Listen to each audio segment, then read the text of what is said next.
Jocelyn Quivrin est décédé il y a 14 ans jour pour jour, dans un tragique accident de voiture.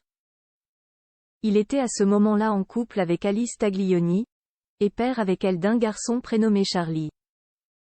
La suite après la publicité il y a 14 ans jour pour jour, Jocelyn Quivrin perdait la vie dans un accident de la route, à l'âge de 30 ans seulement. L'acteur était au volant de sa petite voiture de course, une Ariel Atom, et traversait le tunnel de Saint-Cloud en direction de Paris, sur la 13, avant de perdre le contrôle de son véhicule. Une partie de celui-ci a été percutée de plein fouet par le mur gauche du tunnel, avant que l'engin ne soit finalement coupé en deux.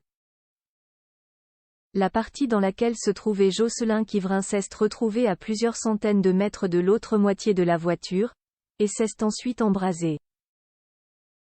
Un accident spectaculaire, fatal pour l'acteur. Il a laissé alors derrière lui ses proches, à commencer par l'actrice Alice Taglioni, la mère de son fils Charlie, âgé de seulement 8 mois au moment du drame. La jolie blonde, qui est aujourd'hui en couple avec Laurent Delahousse, avec qui elle a 2 enfants, Swan et Lino, s'est d'ailleurs tout récemment exprimé pour elle sur ce moment marquant de sa vie. Aujourd'hui, les circonstances de la mort de Jocelyn Quivrin sont encore inconnues. D'après Le Parisien, la vitesse a pu être un facteur puisque l'Ariel Atom conduite par Jocelyn Quivrin avait assez de chevaux pour monter jusqu'à 240 km/h. D'ailleurs, le compteur du roadster était figé à 230 km/h lorsque les secours sont arrivés sur place. Mais d'après certaines sources, l'acteur ne roulait qu'à 97 km/h au moment du choc. Il n'est donc pas possible d'affirmer que c'est la vitesse du véhicule qui a causé sa mort. La thèse la plus probable, c'est que l'accident aurait été provoqué par une perte d'adhérence à cause de la pluie, présente ce soir-là. Mais là aussi, rien ne permet de le prouver.